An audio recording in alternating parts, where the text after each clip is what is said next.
You touched on it's the idea that knowledge is power.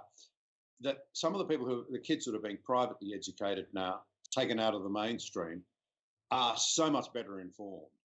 It reflects this fact that the mainstream educational institutions in much of the West are so woke, to use that modern term. Oh, it's been the long march through the institutions. Yeah. They're crippled with cultural Marxism. There's no question about it. It's horrifying to say and to see, but there is no question. But what you're saying was a very interesting thing, that the kids who are being properly equipped will have massive disproportionate influence because they'll know what they're talking about in the future. They'll be able to critique the problems, point to the answers. And of course, you've written a lot as a historian. That's really what the whole Wilberforce sect was about, wasn't it? I mean, England was a very decrepit and immoral and bankrupt sort of a place. It was a mess when Wilberforce and his group, highly educated, deeply researched, always persuasive, turned a country around, turned a culture around. Well, listen, first of all, we have to say that, in the kingdom of the blind, the one-eyed man is king, right?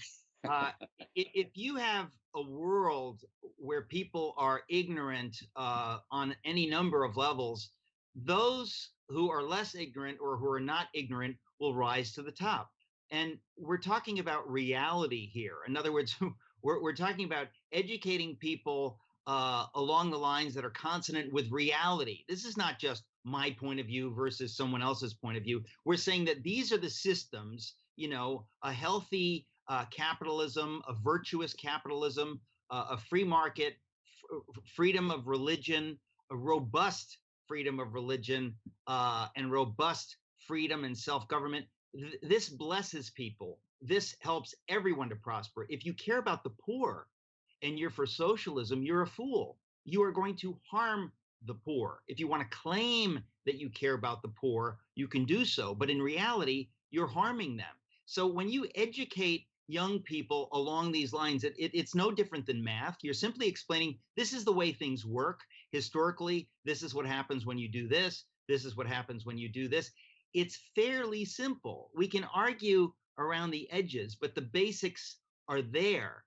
And those people who have these ideas, given a level playing field, there's no question that they're going to win. So as I say, I think that the election of Trump itself shows great health in America, that people finally got fed up, and that even the Republican establishment, I think many people had come to see that they really and truly were hardly any different from their liberal Democrat colleagues, that they weren't willing to fight the fights that they had been elected to fight, and that they were allowing things to go in a certain direction, and that we needed a disruptor. We needed somebody from outside the system.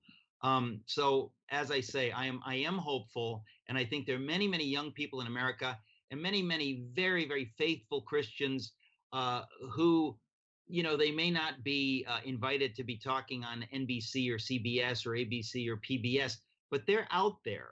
And I meet them, and I'm impressed by them. And I know that they're the future, not just of America, but of a free world.